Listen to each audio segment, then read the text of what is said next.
Olá, sejam todos e todas muito bem-vindos de volta ao nosso canal. O meu nome é Yara e eu estou aqui para a gente continuar a leitura de Harry Potter e o Enigma do Príncipe, o melhor livro da saga. Eu tinha que fazer a minha propaganda. Então vamos lá. Se você está chegando no nosso canal por agora, nós somos a Mosaico e Miscelâneas e o nosso projeto é ler para as pessoas que não têm acesso aos livros ou que por algum motivo ou outro não pode ler por conta própria. Aqui no nosso canal nós temos vários projetos. No momento nós estamos lendo a saga Harry Potter, nós já estamos no 6º livro, tem todos os outros livros gravados aqui nos vídeos do nosso canal. Estamos lendo também Graham, O Continente Lemúria, do Vinícius Fernandes, que sai às quartas-feiras no nosso canal, também uma leitura maravilhosa que vocês não podem perder. E aqui no canal também tem os outros livros dos outros projetos, tá? Então tem a parte infantil, que é o Sarauzinho e o Projeto Terra do Nunca, que estão temporariamente parados, mas que logo a gente volta com eles, mas tem muita coisa legal gravada. Nós temos o Sarau, que são leituras de poesia. Então dá um passeio, gaste um tempo bom aqui no nosso canal, que tem leituras de ótima qualidade. Então vamos lá continuar a leitura do Enigma do Príncipe? Vão comigo. Capítulo 24, Sectum Sempra.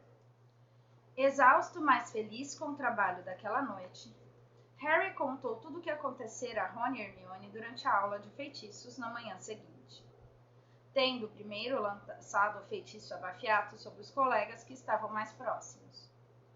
Os dois ficaram bem impressionados com o modo com que ele extraíra a memória de Slughorn e decididamente assombrados com o seu relato sobre as Horcruxes de Voldemort e a promessa de Dumbledore de levá-lo em sua companhia se encontrasse outra. Uau! Exclamou Rony, quando o amigo finalmente terminou de contar tudo. Rony acenava com a varinha em direção ao teto sem prestar a mínima atenção ao que estava fazendo. Uau! Você vai realmente acompanhar Dumbledore e tentar destruir... Uau! Rony, você está fazendo nevar, avisou Hermione pacientemente, agarrando o pulso do garoto e desviando sua varinha do teto, de onde de fato tinham começado a cair grandes flocos de neve. Harry notou que Lila Brown, de uma das mesas vizinhas, observava Hermione com raiva e olhos muito vermelhos, e que Hermione largou imediatamente o braço de Rony. Ah, é? Exclamou Rony, olhando para seus ombros vagamente surpreso. Desculpem, parece que agora todos estamos com uma caspa horrível. Ele espanou um pouco da falsa neve dos ombros de Hermione. Lila caiu no choro. Rony pareceu sentir uma imensa culpa e deu as costas para a garota. Nós terminamos, disse ele a Harry pelo canto da boca, na noite passada, quando me viu saindo do dormitório com Hermione. Obviamente ela não pôde ver você, então pensou que estávamos sozinhos. Ah, exclamou Harry. Bem, você não está ligando para isso, está? Não, admitiu Rony. Foi bem chato ouvir os gritos dela, mas pelo menos eu não precisei terminar. Covarde, disse Hermione, embora parecesse achar graça. Bom, foi uma noite ruim para os namoros em geral. Gina e Dino também terminaram, Harry. Harry achou que havia uma expressão de entendimento nos olhos de Hermione ao dizer aquilo, mas era impossível que ela soubesse que suas entranhas repentinamente começaram a dançar uma conga. Mantendo os músculos do rosto imóveis e a voz o mais indiferente possível, ele perguntou: Por quê? Ah, por uma coisa realmente boba. Gina falou que ele estava sempre querendo ajudar na hora de passar pelo buraco do retrato, como se ela não soubesse subir sozinha. Mas o namoro já estava balançado há um tempão. Harry olhou para Dino do lado oposto da sala de aula. Certamente o garoto parecia muito infeliz. Claro que isso deixa você num dilema, não é? Como assim? Perguntou Harry imediatamente. A equipe de quadribol. Se Gina e Dino não estão se falando... É, concordou Harry. Flitwick, alertou Rony. O minúsculo professor de feitiços vinha saltitando em direção a eles, e Hermione era a única que conseguira transformar vinagre em vinho. Seu balão de ensaio estava cheio de um líquido muito vermelho, enquanto os de Harry e Rony continuavam castanho-turvos. Vamos, rapazes, censurou-os o professor Flitwick com uma voz fininha. Menos conversa e um pouco mais de ação. Quero ver vocês experimentarem. Juntos, eles ergueram as varinhas, concentrando-se ao máximo, e apontaram-nas para os balões. O vinagre de Harry virou gelo. O balão de Rony explodiu. Então, para casa, disse o professor Flitwick, saindo debaixo da mesa e tirando os estilhaços de vidro do chapéu. Praticar. Os três amigos tiveram um dos seus raros períodos livres em comum depois de feitiços, e voltaram juntos para a sala comunal. Rony parecia estar positivamente descontraído com o fim do seu relacionamento com Lila. E Hermione também parecia animada, embora, quando lhe perguntassem por que estava sorrindo, ela respondesse simplesmente: "Está fazendo um belo dia." Nenhum dos dois parecia notar que uma feroz batalha devastava o cérebro de Harry. Ela é irmã do Rony, mas ela deu fora no Dino. Ela continua sendo irmã do Rony. E eu sou o melhor amigo dele. Isso só vai piorar as coisas. E se eu falasse com ele primeiro? Ele bateria em você. E se eu não ligar? Ele é o seu melhor amigo. Harry nem reparou que estavam passando pelo buraco do retrato para entrar na ensolarada sala comunal.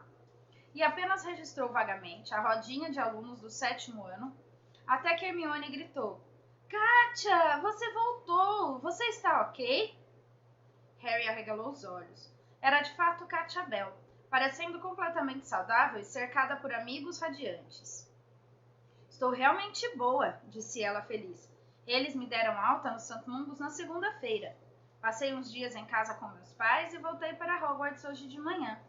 Liane acabou de me contar o que McLaggen fez no último jogo, Harry." Bem, agora que você já voltou e Rony está em forma, teremos uma chance decente de dar uma surra na Corvinal, o que significa que ainda poderíamos estar na disputa pela Copa. Escuta, Kátia." Harry não pôde esperar para lhe fazer a pergunta. A curiosidade chegou a varrer temporariamente Gina do seu cérebro. Ele baixou a voz quando os amigos de Kátia começaram a juntar seus pertences. Pelo jeito estavam atrasados para a aula de transfiguração. "Aquele colar, você agora lembra quem lhe deu?" "Não", respondeu Kátia, sacudindo a cabeça pesarosa. "Todo mundo está me perguntando, mas eu não faço a menor ideia. A última coisa que me lembro é que entrei no banheiro feminino no Três Vassouras." "Então, definitivamente, você entrou no banheiro?" indagou Hermione. "Bem, eu sei que abri a porta. Então imagino que quem me lançou a maldição Impérios estava parado ali atrás. Depois disso, minha memória apagou tudo, até as 2 últimas semanas do St. Mungo's. Escutem, é melhor eu ir andando. A McGonagall é bem capaz de me passar uma frase de castigo, mesmo sendo o primeiro dia da minha volta." Kátia apanhou a mochila e seus livros e correu atrás dos amigos, deixando Harry, Rony e Hermione se sentarem a uma das mesas junto à janela para pensar no que ela acabara de contar. "Então deve ter sido uma garota ou uma mulher quem deu o colar a Kátia", arriscou Hermione, "para estar no banheiro feminino." "Ou alguém com a aparência de uma garota ou de uma mulher", interpôs Harry. "Não esqueça que existe um caldeirão de polissuco em Hogwarts. Sabemos que roubaram um pouco." Mentalmente, Harry viu um desfile de Crabs e Goyles passando todos transformados em garotas. "Acho que vou tomar outra dose de Félix", anunciou Harry, "e fazer uma nova tentativa para entrar na sala precisa." "Isso seria um completo desperdício de poção", disse Hermione taxativamente, descansando o exemplar de silabário de Spellman que acabara de retirar da mochila. "A sorte só pode levar uma pessoa até certo ponto, Harry. A situação com Slughorn foi diferente. Você sempre teve habilidade para convencer o professor. Só precisou dar um empurrãozinho nas circunstâncias. Mas não basta sorte para você passar por um poderoso encantamento. Não gaste à toa o resto da sua poção. Vai precisar de toda a sorte que puder arranjar se Dumbledore levar mesmo você com ele." Sua voz transformou-se de repente num sussurro. "Será que não podíamos preparar mais um pouco?" Rony perguntou a Harry, ignorando Hermione. "Seria o máximo ter um estoque de poção. Dê uma olhada no livro." Harry apanhou seu exemplar de estudos avançados no preparo de poções na mochila e procurou a Félix Felicis. Caramba, é a maior complicação, exclamou, correndo os olhos pela lista de ingredientes. E leva 6 meses. É preciso deixar cozinhar em fogo lento. Só podia ser, comentou Rony. Harry guardando o livro de novo, quando notou no canto da página dobrada, abrindo-a, viu o feitiço Sectum Sempra com a legenda para inimigos, que ele marcara algumas semanas antes. Ainda não descobrira para que servia, principalmente porque não queria testá-lo perto de Hermione, mas estava pensando em experimentar em McLaggen da próxima vez que encontrasse o garoto de costas distraído. A única pessoa que não ficou muito feliz ao ver Katia Bell voltar à escola foi Dino Thomas, porque não precisaria mais substituí-la como artilheiro. Ele suportou o golpe estoicamente quando Harry lhe deu a notícia, limitando-se a resmungar e sacudir os ombros. Mas Harry teve a nítida impressão ao se afastar de que Dino e Simas estavam reclamando, inconformados às suas costas. A quinzena seguinte registrou os melhores treinos de quadribol que Harry conhecera como capitão. Sua equipe estava tão satisfeita de se livrar de McLaggen, tão contente de ter Katia finalmente de volta, que todos estavam voando excepcionalmente bem. Gira não parecia nem um pouco chateada com o fim do namoro com Dino. Pelo contrário, era a vida e a alma da equipe. Suas imitações de Rony subindo e descendo na frente das balizas quando a Goles vinha em sua direção, ou de Harry berrando ordens a McLaggen antes de ser nocauteado, divertiam constantemente os jogadores. Harry, rindo com os outros, ficava satisfeito de ter um motivo inocente para olhar para Gina. Ele recebera outros tantos balaços durante os treinos, porque não estava mantendo os olhos no pomo. A batalha continuava a devastar o seu cérebro. Gina ou Rony? Por vezes, ele achava que Rony, pós-lilá, talvez não se importasse tanto se ele convidasse Gina para sair. Então se lembrava da expressão do amigo quando vira a irmã beijando Dino, e tinha certeza de que Rony consideraria uma vil traição se ele sequer segurasse a mão de Gina. Contudo, Harry não podia deixar de falar com Gina, rir com ela e voltar do treino, caminhando com a garota, por mais que sua consciência doesse. Ele vivia imaginando a melhor maneira de encontrá-la a sós. O ideal teria sido Slughorn dar uma de suas festinhas, onde Rony não estaria por perto. Infelizmente, o professor parecia ter desistido das reuniões. Uma ou duas vezes, Harry considerou pedir a ajuda de Hermione, mas achou que não aguentaria o ar de presunção que veria no rosto da amiga. Pensou já tê-lo visto quando Hermione o surpreendia olhando para Gina ou rindo de suas brincadeiras. E para complicar, havia a preocupação insistente de que, se não a convidasse, logo alguém certamente o faria. Pelo menos, Rony estava de acordo que Gina era popular demais para o seu próprio bem. De um modo geral, a tentação de tomar outro gole de Félix Felicis tornava-se mais forte a cada dia que passava. Porque, sem dúvida, este era um caso, segundo dissera Hermione, de dar um empurrãozinho nas circunstâncias, não? Os dias mornos e agradáveis foram desfilando mansamente pelo mês de maio, e Rony parecia estar colado em seu ombro toda vez que ele via Gina. Harry viu-se desejando um feliz acaso que fizesse Rony perceber que nada lhe agradaria mais do que seu melhor amigo e sua irmã se apaixonarem e deixar os dois sozinhos por mais do que alguns poucos segundos. Parecia, no entanto, não haver chance de nada disso acontecer nas vésperas da última partida de quadribol da temporada. Rony queria discutir táticas com Harry o tempo todo e praticamente não pensava em outra coisa. Nesse particular, Rony não era original. O interesse pela partida Grifinória-Corvinal aumentava extraordinariamente em toda a escola, porque o confronto decidiria o campeonato, que continuava em aberto. Se a Grifinória vencesse a Corvinal por uma margem de 300 pontos, uma tarefa difícil, embora Harry nunca tivesse visto sua equipe voar melhor, o campeonato seria deles. Se vencessem por menos de 300 pontos, terminariam em segundo lugar atrás da Corvinal. Se perdessem por uma diferença de até 100 pontos, chegariam em terceiro lugar atrás da Lufa-Lufa. E se perdessem por mais de 100 pontos, ficariam em quarto lugar e ninguém, pensava Harry, nunca, jamais o deixaria esquecer que fora o capitão que levara a Grifinória à lanterna do campeonato nos últimos 2 séculos. Os dias que precederam essa partida crítica apresentaram todos os problemas costumeiros. Os jogadores das casas rivais tentavam intimidar as equipes adversárias nos corredores, cantavam refrões grosseiros sobre os jogadores à sua passagem.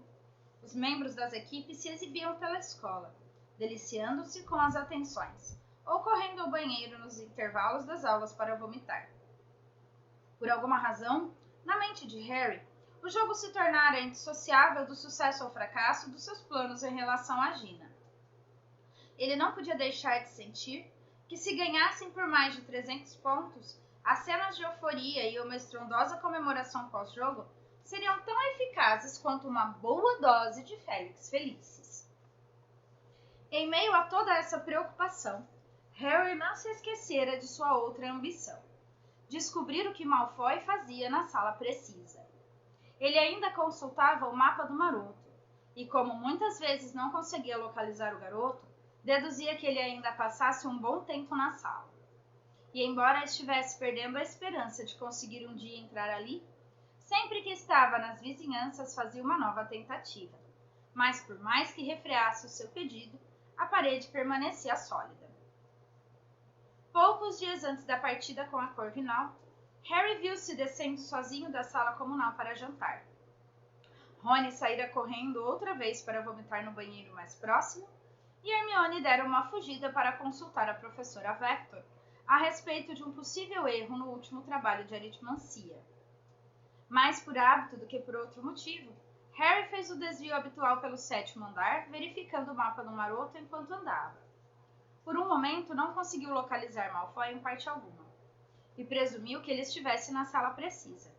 Então, viu o pontinho do garoto em um banheiro masculino no andar abaixo, acompanhado não de Crabbe e Goyle, mas da Murta que geme. Harry só parou de olhar fixamente para esta improvável parceria quando colidiu em cheio com uma armadura. O estrondo despertou do seu devaneio. Fugindo da cena antes que Filch aparecesse, ele desceu correndo a escadaria de mármore e entrou pelo corredor abaixo. Do lado de fora do banheiro, colou o ouvido à porta, não conseguindo ouvir nada. Então empurrou-a silenciosamente. Draco Malfoy estava parado, de costas, com as mãos apoiadas nos lados da pia e a cabeça loura curvada. Não, murmurou a Murta que geme de um dos boxes. Não, me conte qual é o problema. Posso ajudar você. Ninguém pode me ajudar, respondeu Malfoy. Todo seu corpo tremia. Não posso fazer isso. Não posso, não vai dar certo. E se eu não fizer logo, ele diz que vai me matar. E Harry percebeu, com um choque tão colossal que pareceu pregá-lo no chão, que o garoto estava chorando. Realmente chorando. As lágrimas escorriam do seu rosto pálido para a pia encardida. Malfoy ofegou e engoliu seco, e então, com uma estremeção, olhou para o espelho rachado e viu Harry encarando-o por cima do seu ombro. Malfoy girou nos calcanhares, puxando a varinha. Instintivamente, Harry sacou a dele. O feitiço de Malfoy passou a centímetros dele e quebrou um lampião na parede do seu lado. Harry se atirou para um lado, mentalizou Levicorpus e acenou com a varinha. Mas Malfoy bloqueou o feitiço e ergueu a varinha para revidar. Não, parem com isso! Guinchou a Murta que geme, sua voz ecoando nos azulejos do banheiro. Parem! Houve um forte estampido e a lata de lixo atrás de Harry explodiu. Harry experimentou um feitiço das pernas presas, que ricocheteou na parede do lado da orelha de Malfoy e partiu a cisterna embaixo da Murta, fazendo-a berrar. A água vazou por todos os lados e Harry escorregou na hora que Malfoy, de rosto contorcido, exclamou Cruci Sactum Sempra! Urrou Harry do chão, agitando a varinha freneticamente. O sangue espirrou do rosto e do peito de Malfoy, como se ele tivesse sido cortado por uma espada invisível. Ele recuou vacilante e caiu no chão inundado, espalhando água e deixando cair a varinha da mão direita frouxa. Não! Exclamou Harry. Ele se levantou, escorregando e cambaleando, e se precipitou para Malfoy, cujo rosto agora brilhava escarlate. Suas mãos pálidas apalpavam o peito encharcado de sangue. Não, eu não... Harry não sabia o que estava dizendo. Caiu de joelhos ao lado de Malfoy, que tremia descontrolado. Uma poça do próprio sangue que Murta-que geme soltou um urro ensurdecedor. Crime! Crime! Crime no banheiro! Crime! A porta se escancarou e Harry ergueu a cabeça aterrorizado. Snape invadira o banheiro com o rosto lívido, empurrando Harry com violência e ajoelhou-se ao lado de Malfoy. Tirou a varinha e passou-a por cima dos profundos cortes que o feitiço de Harry produzira, murmurando um encantamento que parecia quase uma canção. O fluxo de sangue pareceu diminuir. Snape limpou o coágulo do rosto do garoto e repetiu o encantamento. Agora os cortes pareciam estar fechando. Harry continuou a olhar horrorizado o que fizera, sem se dar conta de que ele também estava empapado de água e sangue. A Murta que geme soluçava e gemia. Depois de executar o contrafeitiço pela terceira vez, Snape ajudou Malfoy a se levantar. Você precisa da ala hospitalar. Talvez fiquem muitas cicatrizes, mas se tomar Dítamo imediatamente, talvez possamos evitar até isso. Venha. Ele amparou Malfoy pelo banheiro, virando-se à porta para dizer com a voz gelada de fúria. E você, Potter? Você espere por mim aqui. Nem por um segundo ocorreu a Harry desobedecer. Ergueu-se lentamente, trêmulo, e olhou para o chão molhado. Havia manchas de sangue boiando com flores carmim à superfície. Ele nem sequer conseguia arranjar forças para mandar a Murta que geme sossegar, pois ela continuava a chorar e soluçar com visível e crescente prazer. Snape voltou 10 minutos mais tarde. Entrou no banheiro e fechou a porta ao passar.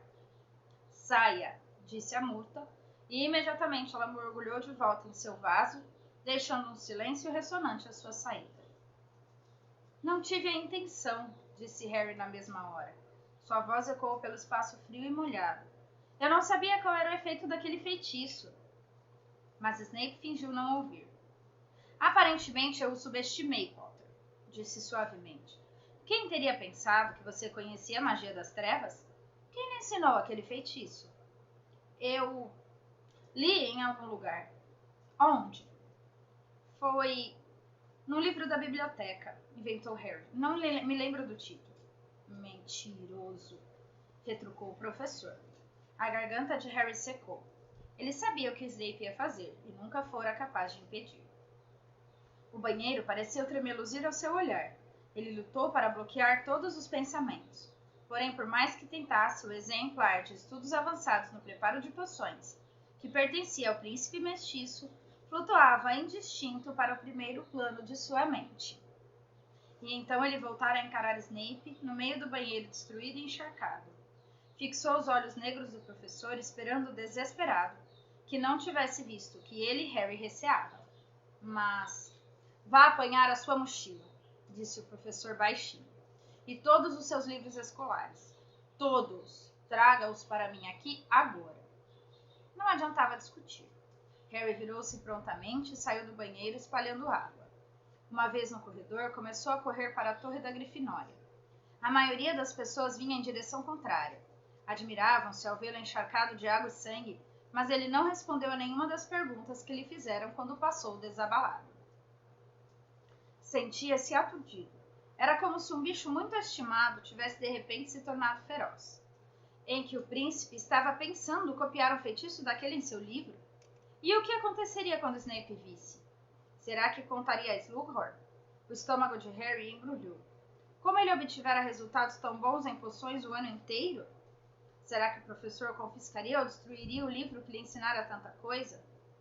O livro se tornara uma espécie de guia e amigo. Harry não podia deixar isso acontecer. Simplesmente não podia. Onde é que você... Por que está todo molhado? Isso é sangue? Rony estava parado, no alto da escada, espantado de ver o amigo. Preciso do seu livro, ofegou Harry. Seu livro de poções, depressa, me dá aqui. E o do príncipe mestiço? Depois eu explico. Rony tirou o seu exemplar de estudos avançados para o preparo de poções da mochila e entregou-o ao amigo. Harry disparou de volta à sala comunal. Ali pegou sua mochila, ignorando os olhares espantados dos colegas que já haviam terminado de jantar, atirou-se pelo buraco do retrato e desembestou pelo corredor do 7º andar. Parou derrapando ao lado da tapeçaria dos trasgos dançarinos, fechou os olhos e começou a caminhar. Preciso de um lugar para esconder o meu livro. Preciso de um lugar para esconder o meu livro. Preciso de um lugar para esconder o meu livro. 3 vezes ele foi e voltou diante da parede lisa. Quando abriu os olhos, ali estava finalmente a porta para a sala precisa. Harry escancarou-a, atirou-se para dentro e bateu à porta. Ficou sem fôlego. Apesar da pressa, do pânico e do medo que estava aguardando no retorno ao banheiro, não pôde deixar de se assombrar com o que via. Achava-se em uma sala do tamanho de uma grande catedral, cujas altas janelas lançavam raios de luz sobre uma verdadeira cidade de elevadas muralhas, construídas com objetos, percebia Harry, escondidos por gerações de habitantes de Hogwarts. Havia travessas e ruas margeadas por pilhas mal equilibradas de móveis gastos e partidos, guardados talvez para esconder provas de magia mal feita, ou então por elfos domésticos orgulhosos dos seus castelos. Havia alguns milhares de livros, sem dúvidas, proibidos ou rabiscados ou roubados. Havia catapultas aladas e frisbees dentados, alguns com suficiente energia para pairar indiferentes sobre montanhas de outros objetos proibidos. Havia frascos lascados com poções congeladas, chapéus, joias, capas. Havia coisas que pareciam cascas de ovos de dragão, garrafas arrolhadas cujos conteúdos ainda refugiam malignamente, várias espadas enferrujadas e um machado sujo de sangue. Harry avançou ligeiro por uma das muitas travessas entre tantos tesouros escondidos. Virou à direita, depois de um enorme trasgo empalhado, correu uma pequena distância, embicou para a esquerda junto ao armário sumidouro quebrado, onde Montag se perdera no ano anterior. E finalmente parou em frente a um grande armário que dava a impressão de ter recebido ácido em sua superfície cheia de bolhas. Ele abriu uma das portas emperradas do armário. Já fora usada como esconderijo para algum bicho engaiolado que morrera muito tempo atrás. O esqueleto tinha 5 pálpebras. Ele enfiou o livro do príncipe mestiço atrás da gaiola e bateu à porta. Parou um instante com o coração barbaramente acelerado e correu o olhar pela montoeira. Será que conseguia reencontrar esse lugar no meio de todo esse lixo? Apanhando o busco lascado de um bruxo velho e feio de cima de um caixote próximo, colocou no alto do armário em que escondera o livro. Encarapetou uma velha peruca empoeirada de uma tiara oxidada na cabeça da estátua para poder distingui-la. Então voltou correndo pelas travessas de guardados o mais rápido que pôde. Refez o caminho até a porta. Saiu e, ao batê-la às suas costas, viu-a transformar-se mais uma vez em pedra. Harry correu sem parar em direção ao banheiro do andar de baixo, enfiando o exemplar de Rony de estudos avançados no preparo de poções na mochila enquanto corria. Um minuto depois, estava novamente diante de Snape, que estendeu a mão em silêncio para receber a mochila de Harry. O garoto entregou-a ofegando, sentindo uma dor aguda no peito, e aguardou. Snape tirou os livros de Harry um a um, examinou-os. Por fim, restou apenas o livro de poções, que ele olhou muito atentamente antes de perguntar. Este é o seu exemplar de estudos avançados no preparo de poções, é, Potter? É, respondeu Harry, ainda respirando com esforço. Você tem certeza, não é, Potter? Tenho, respondeu o garoto em tom mais atrevido. Então, este é o exemplar de estudos avançados no preparo de poções que você comprou na Floreios e Borrões. É, respondeu ele com firmeza. Então, por que tem o nome Ronnie Weasley escrito na segunda capa? E o coração de Harry parou por um instante. Esse é o meu apelido. Seu apelido, repetiu Snape. É assim que meus amigos me chamam. Eu sei o que é um apelido. Os olhos frios e escuros de Snape perfuravam, mais uma vez, os de Harry. O garoto tentou não encarar os do professor. Feche sua mente, mas ele nunca aprendera a fazer isso direito. Você sabe o que eu acho, Potter? Disse Snape muito calmamente. Acho que você é um mentiroso e um trapaceiro, e merece ficar detido comigo todos os sábados até o final do trimestre. Que é que você acha, Potter? Eu não concordo, senhor, disse Harry, ainda recusando a encarar Snape nos olhos. Bem, veremos o que sente depois das suas detenções. 10 horas, sábado de manhã, Potter, meu escritório. Mas, senhor, protestou Harry, erguendo os olhos desesperado. Quadribol, o último jogo da 10 horas, sussurrou Snape com um sorriso que revelou seus dentes amarelados. Coitada da Grifinória, a lanterna deste ano, receio que seja. E saiu do banheiro sem dizer mais nada, deixando Harry diante do espelho partido, sentindo-se mais enjoado do que Rony jamais se sentira na vida. Disso ele tinha plena certeza. Não vou dizer eu bem que disse, lembrou Hermione uma hora depois na sala comunal. Não encarna, Hermione, retrucou Rony com raiva. Harry não chegara a tempo para jantar. Não sentia fome alguma. Acabara de contar a Rony, Hermione e Gina o que acontecera. Não que isso fosse necessário. As notícias tinham corrido muito rápido. Aparentemente, a Murta-que-Geme se encarregara de aparecer em cada banheiro do castelo para contar a história. Malfoy já fora visitado na área hospitalar por Pansy Parkinson, que não perdera tempo e saíra difamando Harry por toda a escola. E Snape informara aos professores exatamente o que acontecera. Harry já fora chamado na sala comunal para enfrentar 15 minutos extremamente desagradáveis na presença da professora McGonagall, que lhe dissera que tinha sorte em não ser expulso, e que ela apoiava integralmente a decisão de detê-lo todos os sábados até o final do trimestre. Eu disse que tinha alguma coisa errada com aquele tal de príncipe, comentou Hermione, evidentemente incapaz de se conter. E tinha razão, não é? Não, acho que não, teimou Harry. Ele já estava se sentindo péssimo sem os sermões de Hermione. A cara dos jogadores da Grifinória, quando ele contou que não poderia jogar no sábado, foi o pior castigo. Sentia o olhar de Gina agora, mas evitou. Não queria ver nele desapontamento nem raiva.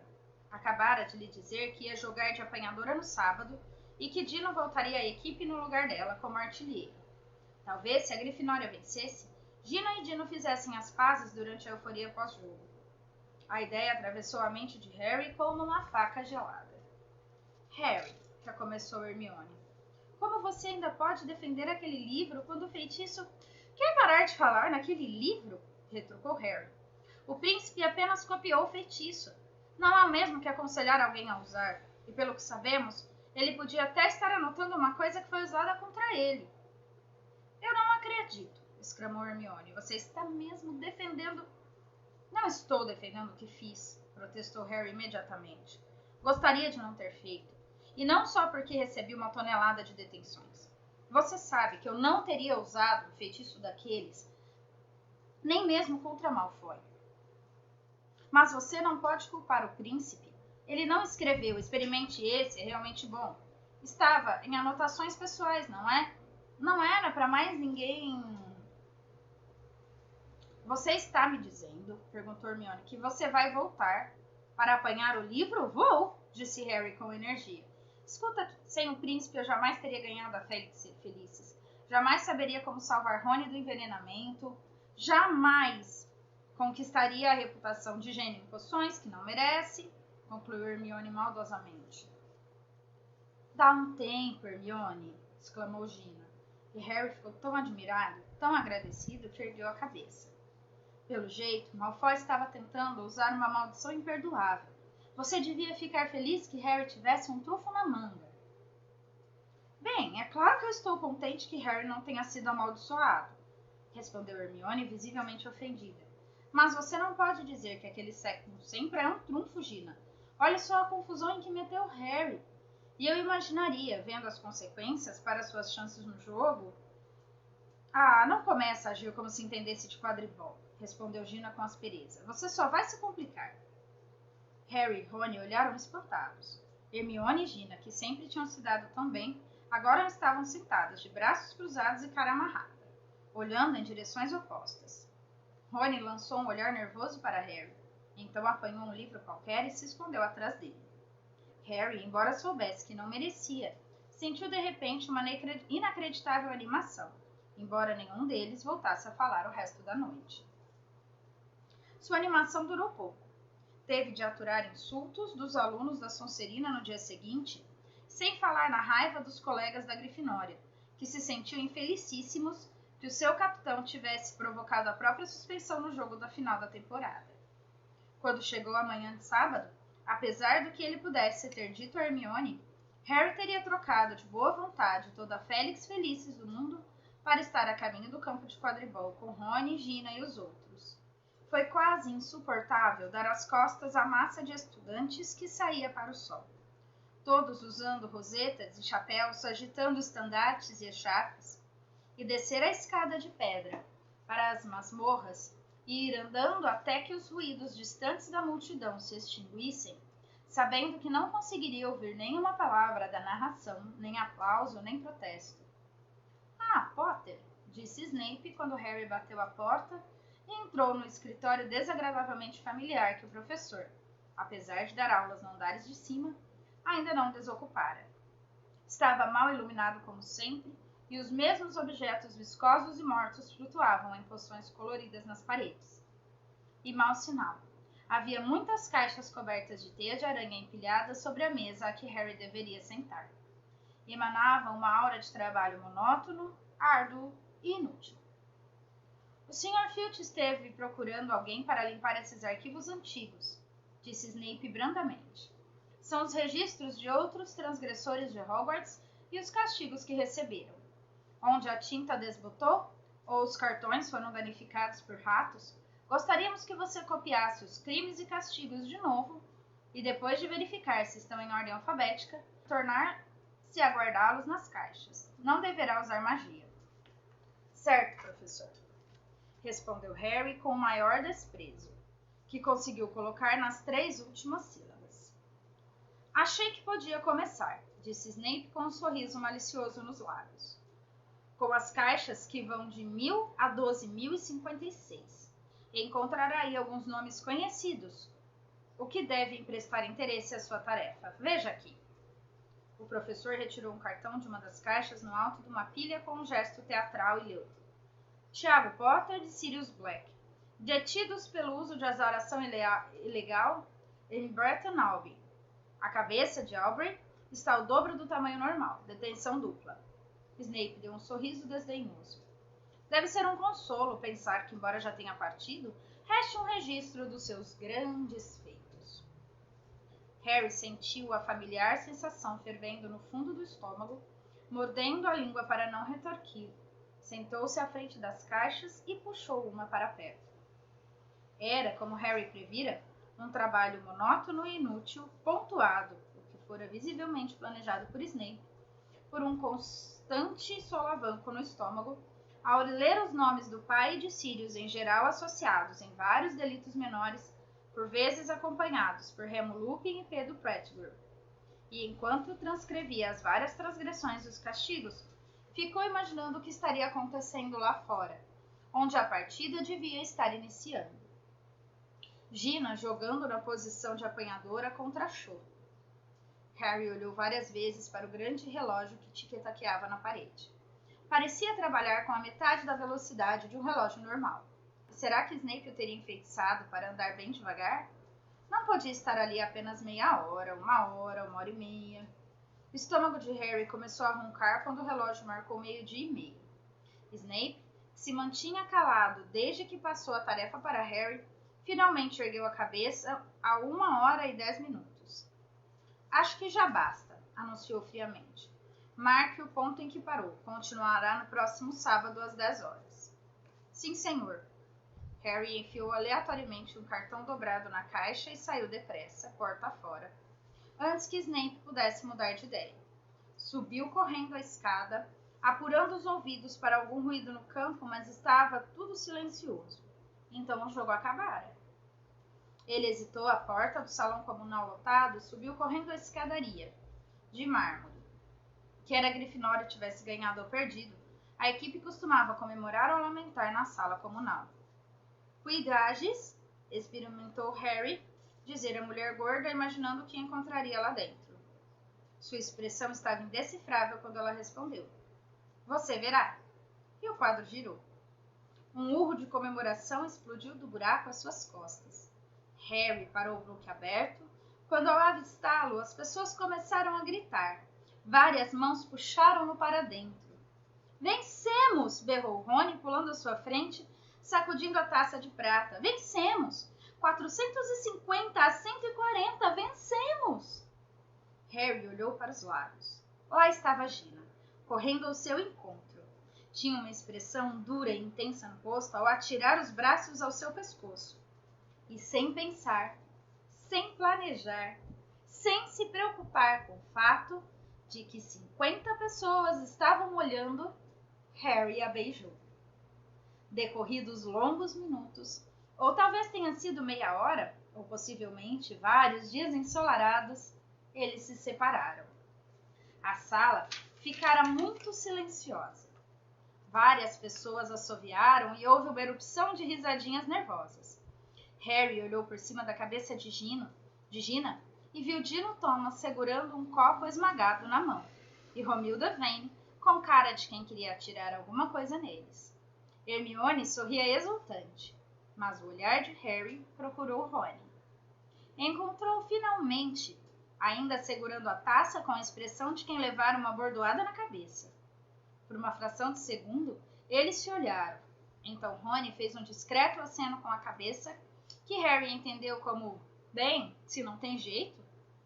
A criatura em seu peito rugiu triunfante. Harry sorriu para Gina e fez um gesto mudo, indicando a saída do buraco do retrato.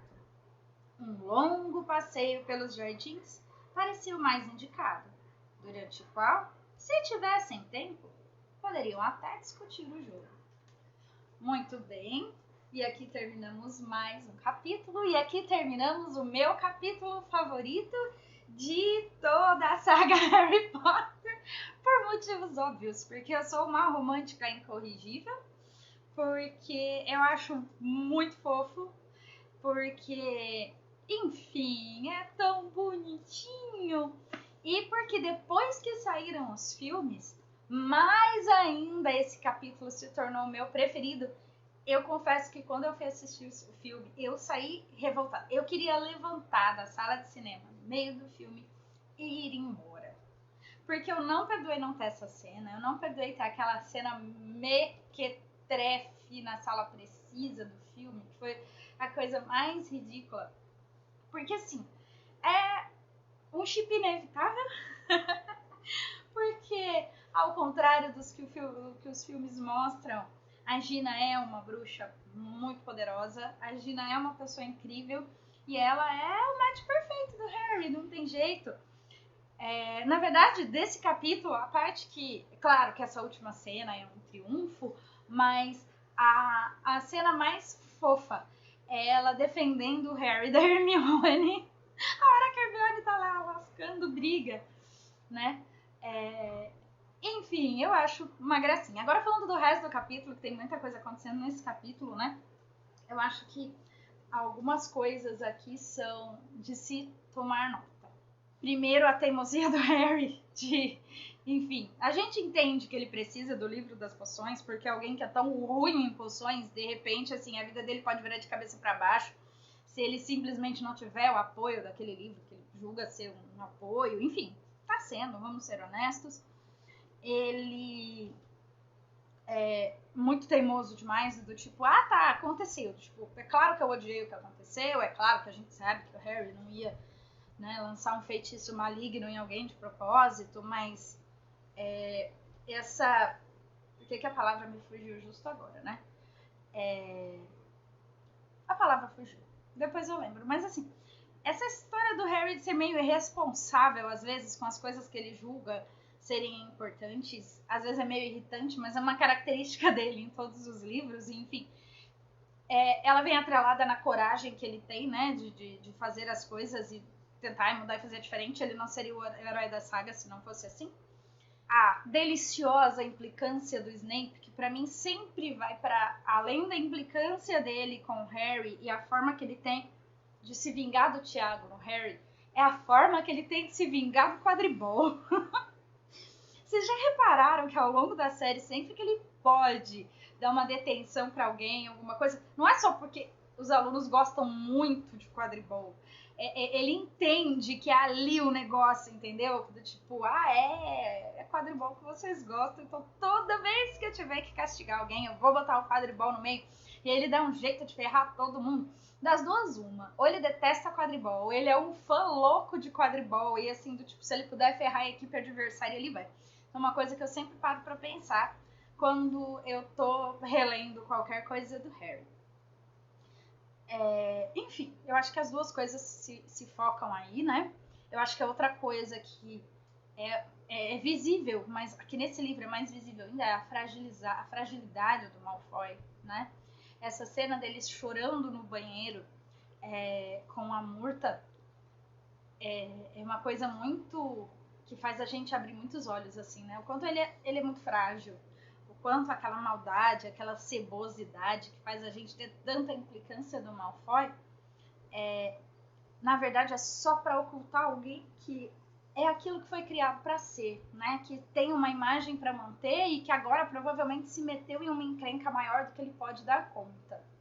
Né? Eu acho que isso assim ficou meio de passagem nesse capítulo, mas é muito sério e muito importante. A gente tem que ficar de olho aberto para isso, para ver o que vai acontecer daqui para frente. Porém, não vamos terminar este capítulo tão fofo que eu dei um chilique porque eu queria ler este capítulo, que eu queria gravar este capítulo, terminar com a gente pensando na teimosia do Harry, na implicância do Snape com o quadribol ou na fragilidade do Malfoy. Vamos terminar essa leitura pensando que casal mais fofo que acabou de se formar e onde que isso vai dar, né? Como é que vão ser esses dois daqui pra frente, esses pombinhos tão pouco melentos, tão pouco cebosos e, né? Pensa, a Gina é uma moleca, né? Caçula de um bando de irmãos mais velhos, da casca grossa, muito poderosa, e o Harry é o Harry, então assim, vamos ver aí daqui pra frente como é que vai ser, porque aqui dá pra gente ter uma ideia do que é o Harry e a Gina, que nos livros a gente nem imagina, e aqui é uma surpresa muito bacana. Tá, eu espero que vocês tenham gostado desse capítulo, tanto quanto eu gosto, né? Meu capítulo preferido do meu livro preferido. E até a próxima. Então, assim, se você ainda não é inscrito no nosso canal, eu não sei o que vocês estão esperando, se inscreve, ativa o sininho, porque sai muitas coisas por semana. Se você não estava acompanhando a leitura até aqui, tem todos os outros capítulos aqui, todos os outros livros aqui, além dos nossos outros projetos, tá? Curte esse vídeo, se inscreve no nosso canal, divulga o nosso canal, envia para os amigos, conta para as pessoas, vamos dar força para o nosso projeto, tá bom? E até uma próxima vez com outro capítulo, com certeza tão delicioso quanto esse. Um beijo para todo mundo e até mais.